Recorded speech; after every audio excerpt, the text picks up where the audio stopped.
way that we could move forward. And it changed my whole prospect of the way I approached business.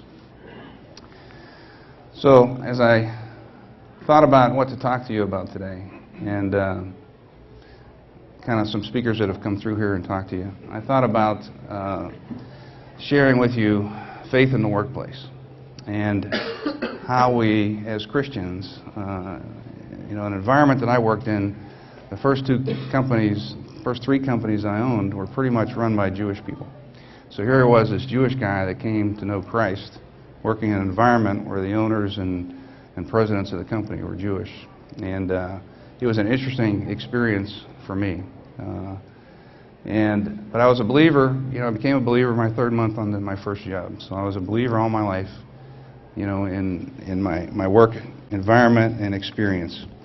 But as I thought about it, I really, even though I was always Christian, I didn't think I wore my faith on my sleeve necessarily.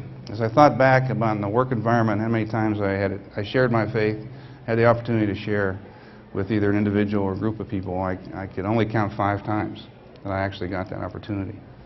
But as I look back on my experience, everybody knew I was a Christian. Everybody knew I was a person of faith. And I thought about, how did they know that? If I didn't really proselytize on the job, if I didn't really talk about my faith that much, how did they know that? And I thought about, it wasn't because I came to work on time or I didn't swear in the marketplace. I thought about, what did they really give me in terms of feedback?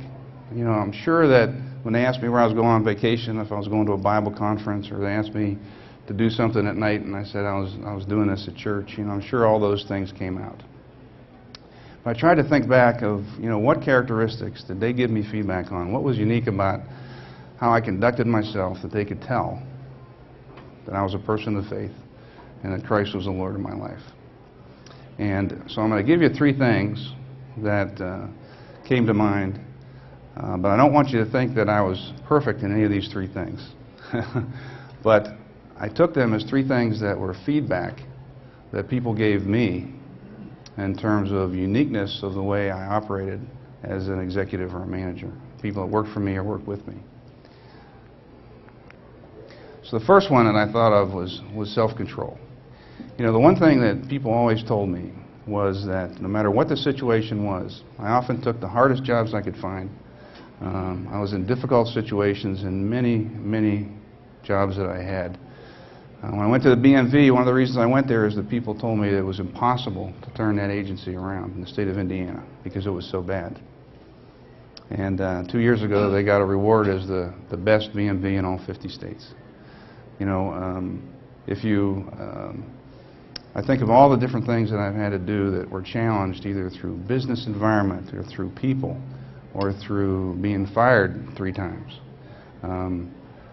And the challenges that I had in difficult environments. And retail can sometimes be a really incredibly challenging industry to work in. A lot of people go into business, they're successful, and go out of business in retail. A lot of names disappear. So it's a very high-stress, volatile environment. A long-range plan for us was about 6 weeks. You can change the entire inventory in a retail business in 6 weeks. So the one thing that I thought of that people said is no matter what the situation was, you always maintain self-control. When I became the second most famous state employee in Indiana for closing all the branches and throwing out the union and the BMV and firing 3/4 of the staff in the first 6 months, I wasn't the most popular person in Indiana. And I remember my PR guy who went through the worst 2 years of his life putting up with me. And I said to him, have you ever seen me lose my cool with the press? And he said, no, never saw you lose your cool. And I think people have always told me that. And you look at some verses that I thought of, it came to mind. Titus 1:8 says, be hospitable, lover of what is good, sober-minded, just, holy, self-controlled. Self-control is an incredible gift of the Spirit. It's an incredible result of your life with Christ. And I think if you can be in a situation where you can demonstrate that, people will see you in a different light.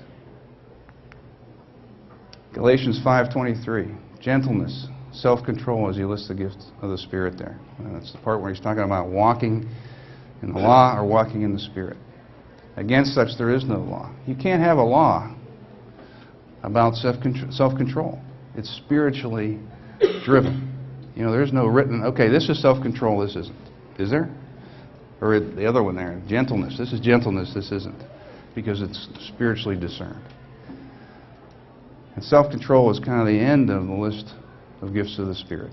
And I think you'll be challenged because the people around you in a business environment will be stressed. They'll lose their cool. They'll get angry.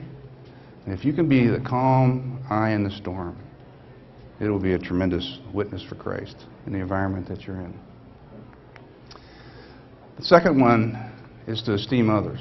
You know, the business environment teaches you to promote yourself, to say what you can do, to tell everybody your impact and how you've influenced things. But what does Scripture tell us? Scripture tells us to esteem others better than ourselves. And it's a challenge in the business environment. But if you can really, really take that second great commandment and esteem others better than yourselves, it will be noticed by people around you, and your faith will come out, because that is not the norm.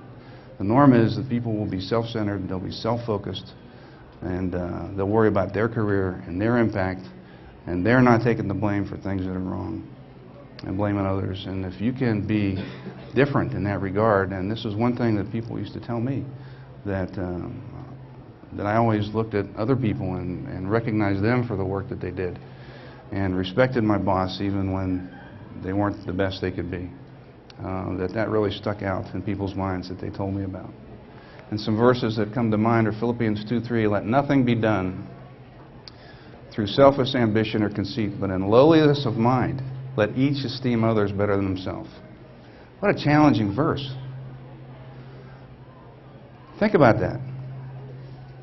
Now, what's the great commandments? To love God and love others. So is God on the throne in your life? Are others on the throne in your life? Or are you on the throne of your life? What's your motive for each and everything you do, say, or think? Is it yourself? God doesn't want it to be yourself, does He? And if people see that you don't have yourself as the number one concern in your life, you will be different in the marketplace. And no wonder why. Another great verse on this regard, 1 Thessalonians 5:12 through 13. And we urge you, brethren, to recognize those who labor among you and are over you in the Lord. Those who labor among you are your fellow workers, your subordinates, and are over you in the Lord, your bosses, and those who admonish you, and to esteem them very highly in love for their work's sake. What a great verse that reflects this concept of esteeming others better than yourself. And you have an opportunity to be self-conceited, self-focused in the business environment. And if you're not, people will love you, they'll want to work for you, they'll appreciate you as a partner on a team, your boss will appreciate you, and you'll be successful. And at the same time, you'll be honoring God and what He wants us to be and wants us to do. The third one is honesty. And one thing, I've probably had a half a dozen people come up to me in my business career and say to me, Joel, I always appreciated working for you because you always told us the truth, whether it was good or whether it was bad, but you always told us the truth. And it's hard to find that in bosses or in peers today. And as I was writing this down, as I thought about this as the third thing, I was thinking that we need to just be honest. Don't claim to be honest. And for some reason, Lord put in my mind the story of Joseph's brothers and how when they came to Egypt to look for food, and Joseph recognized them and they didn't recognize Joseph, and Joseph said, "What are you here for?" And they said, "Oh, we're just here to buy some food." And Joseph knew him. He says, "No, you're not. You're not here to buy some food. You're spies. You're going to spy on me and spy on our country." And what did the brothers say? No. Joseph, we're honest men. Well, they said that to Joseph after they threw him in the hole, told his dad that the animals ate him. And I just could see Joseph saying, "Yeah, right. You're honest men." That's what they said. We're honest men. So don't just say it. You have to live it. And so it takes time.